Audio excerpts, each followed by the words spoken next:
Hello guys, आज new year भएकोले म बिहान सबेरै 5 बजे उठेर मर्निङ वाक जानको लागि यसरी मुखसुख रहेर रेडी हुन थालेँ। न्यू इयरमा केही न केही राम्रो सुरुवात गर्नुपर्छ भन्ने भएको हुँदा अबदेखि म डेली मर्निङ वाक जान्छु भन्ने प्रण गर्दै यसरी मर्निङ वाक जानको लागि रेडी हुन थालेँ। न्यू इयरमा केही न केही नयाँ लाउनु पर्छ भन्ने हुनाले मैले हिजो किनेर ल्याएको यो जुत्ता लाएर मर्निङ वाक जाने विचार गर्दै यसरी जुत्ता लाउन थालेँ। त्यसपछि यसरी टक्क रेडी भएर साथीहरू पनि आउने भनेकोले कौसीमा बसेर यसरी साथीहरू कुर्न थालेँ। एकछिनपछि अविनाश यसरी टुप्लुक्क आइपुग्यो। अविनाश आएपछि म घर बाहिर गएर अविनाशलाई यसरी टक्क अँगालो हालेँ। एकछिनपछि कवीर भाइ पनि यसरी लुखोर लुखोर हिँड्दै आइपुग्यो। केटाहरू आइपुगेपछि हामी तीनजना मर्निङ वाकतर्फ लाग्यौँ। बिहानीको अलिअलि चिसो मौसम फिल गर्दै हिँड्दा हिँड्दै हामी हाम्रो घरबाट नजिकैको पवित्र स्थल मातातीर्थ पुग्यौँ। त्यसपछि यसरी मेन गेटलाई ढोकेर म करिब 1.5-2 वर्षपछि यसरी मातातीर्थ कुण्डमा प्रवेश गरेँ। मातातीर्थ कुण्ड भने पहिलाभन्दा केही फरक देखिएको थियो, किन भन्दाखेरि यसरी यहाँ रहेको पुरानो पाटी भट्काएर नयाँ पाटी बनाइएको थियो।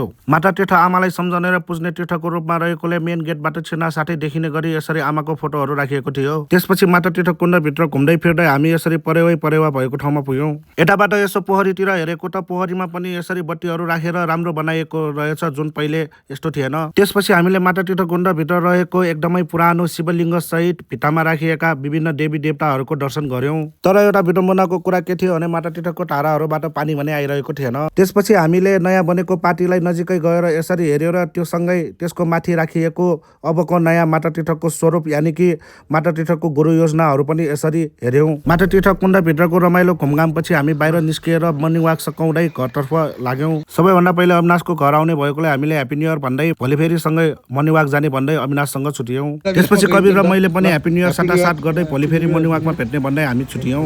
केटाहरूसँग बिदा भएपछि म यसरी लुखोर लुखोर आइपुगेँ घर।